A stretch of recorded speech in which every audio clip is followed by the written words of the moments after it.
E aí pessoal, tudo bem? Boa tarde, bom dia, boa noite, não sei que horário que vocês estão vendo esse vídeo, né? Trazendo mais um vídeo para o canal, né? Um vídeo bem interessante. Dessa vez a gente vai falar sobre conversão entre as escalas de Celsius, Fahrenheit e Kelvin.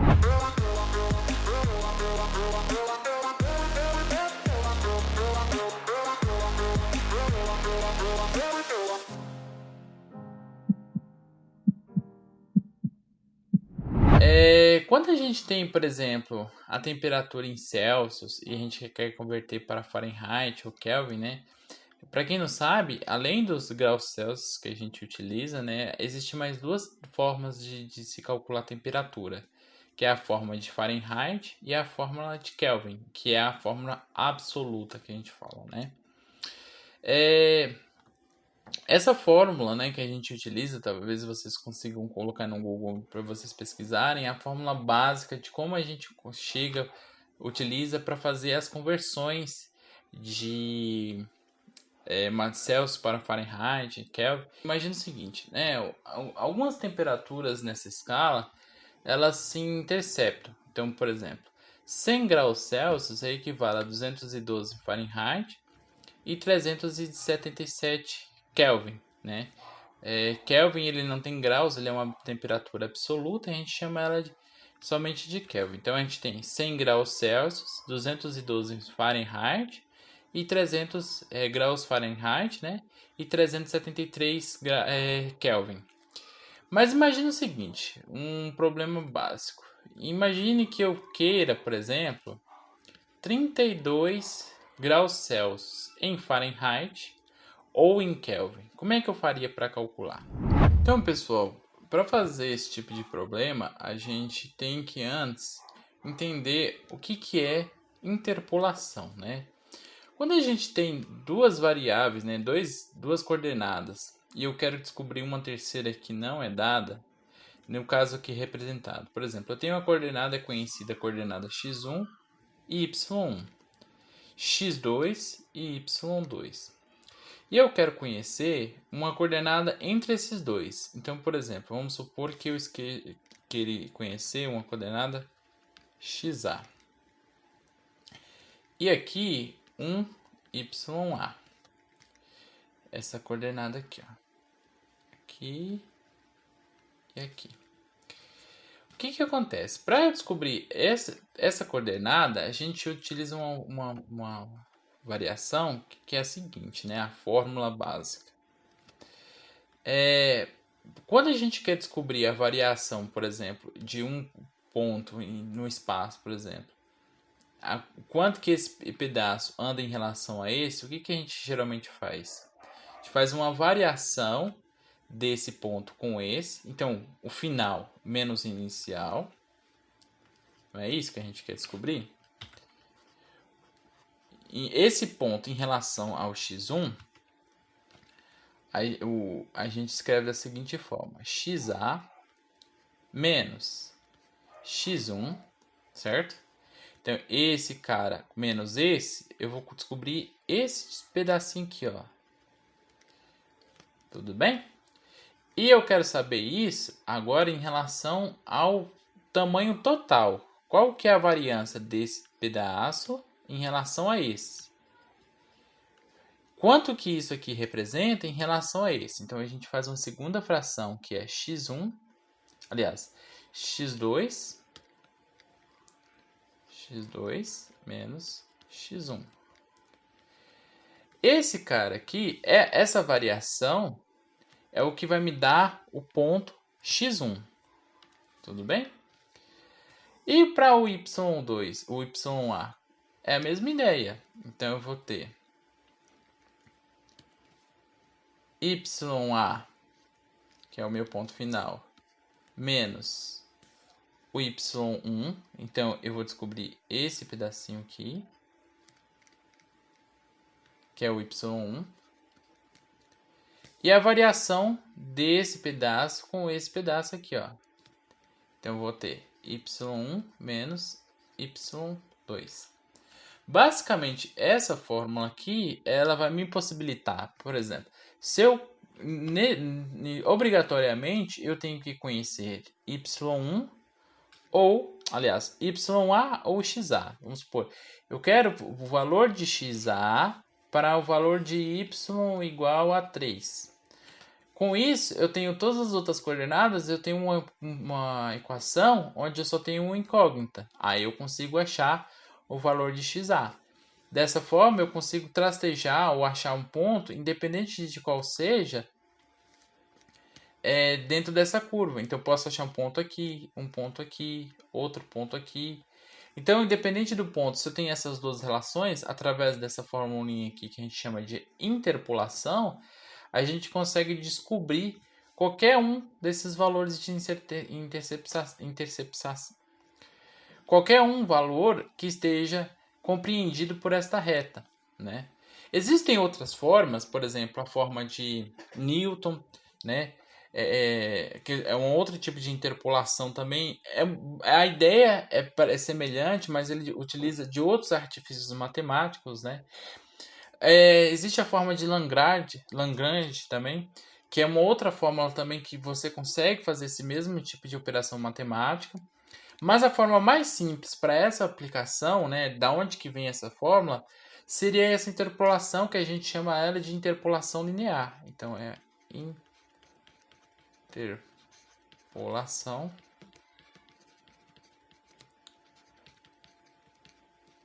linear. Então, voltando ao nosso problema, o que nós tínhamos? Nós tínhamos uma temperatura onde que elas se interceptam, né? 100, 220, 373. A uma temperatura... Aí eu tenho dois pontos, aliás, né? Para a interpolação funcionar, eu preciso de dois pontos necessariamente. Então eu tenho uma relação de graus Celsius, Fahrenheit em Kelvin em dois pontos distintos. Eu tenho quando Celsius for igual a zero, então quando Celsius for igual a zero, vai ser igual a 32 Fahrenheit. E quando for 32 Fahrenheit, vai ser igual a 273 graus, a 273 Kelvin, que é o que a gente chama de zero absoluto. Então, o zero absoluto é igual a 273 graus Kelvin. Aliás, 200 Kelvin, né? Então, eu tenho 0 graus Celsius, 32 graus Fahrenheit e 273 Kelvin.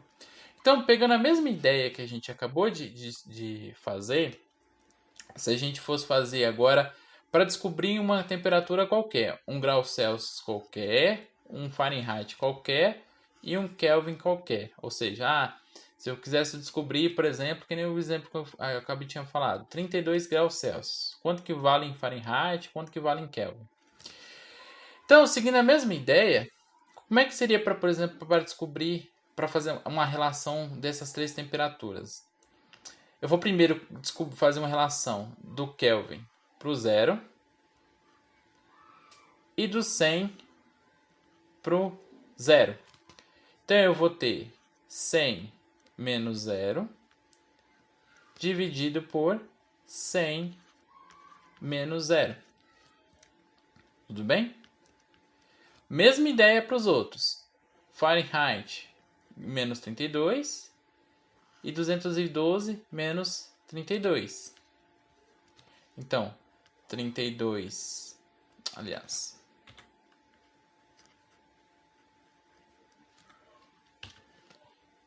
então eu tenho Fahrenheit menos 32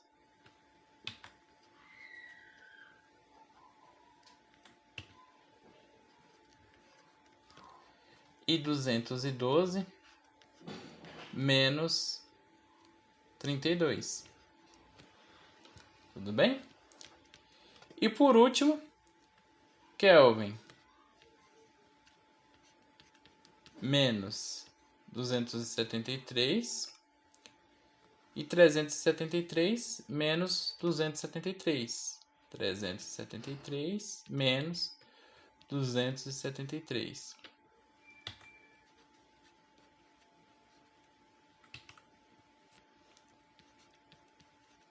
Forma. Eu posso, por exemplo, simplificar todos esses zeros aqui e todos eles, como são múltiplos de 2, eu posso dividir todos por 2 também. Então, a partir daqui, a gente consegue descobrir para qualquer temperatura existente. Se a gente quisesse converter, por exemplo, 37 graus, né? 37 graus Celsius, e eu quero converter eles para Kelvin. Então, o que a gente tem que fazer? Basicamente, a gente vai pegar o Celsius e igualar com essa fração. Então, vai ficar C sobre 5 é igual a K menos 273 dividido por 5. Como eu tenho os dois lados dividido por 5, eu posso simplificar aqui, ó. E eu vou ter que isso aqui, já substituindo o valor de 37, vai ser 37 é igual a Kelvin menos 273. Então, esse cara está subtraindo, eu vou passar para lá somando. Então, vai ficar 37 mais 273. Isso aqui vai ser igual a 310 Kelvin. Então, 37 graus Celsius é igual a 310 Kelvin, né? Fazendo mais outros exemplos aqui. Por exemplo, eu quero fazer agora desse 37 graus Celsius para Fahrenheit. Então, se eu quiser, por exemplo, para Fahrenheit. Então, a gente vai pegar essas duas primeiras igualdades. Essa e essa. Então, C sobre 5 é igual a F menos 32 dividido por 9. Então, se eu quiser agora substituir o valor, eu vou ter a seguinte razão. Então, esse 37 sobre 5 é igual a F menos 32 sobre 9. Aí eu vou ter, se eu fazer agora multiplicando esse cruzado, né, passando esse 9 para lá e esse 5 para cá, a gente vai ter a seguinte... aliás, se eu quiser passar esse 9 para lá, eu vou ter a seguinte igualdade, né? E esse 32 que está somando, eu vou passar para lá também. Então, 37 dividido por 5 vezes 9, eu vou ter isso que é igual a 66,6 mais 32. 37 graus Celsius vai ser, na verdade, 98, Fahrenheit, né? Graus Fahrenheit. E assim por diante, né, pessoas? Se vocês quiserem também converter, por exemplo, graus 95 Fahrenheit para graus Celsius. Então eu vou pegar C sobre 5 é igual a F menos 32 dividido por 9. Isso aqui vai ser C sobre 5 é igual a 95 menos 32 dividido por 9. Nessa razão aqui, a gente vai ter a seguinte igualdade. Vou ter 95 menos 32 sobre 9. Tudo isso aqui multiplicado por 5. Isso aqui vai ser igual a 35 graus Celsius. Tá? Então, esses são alguns exemplos, tá? Que a gente pode utilizar para fazer esses cálculos. Eu espero que tenha ajudado, tenha trazido algum conteúdo diferente para vocês, algo diferenciado aí que eu acho que talvez poucos conhecem, né? Essa questão da interpolação. Se você gostou do vídeo, compartilhe, comente, curta, compartilhe com seus amigos para ver essa curiosidade também de onde que vem a fórmula da conversão, tá? E bons estudos e até mais. Falou!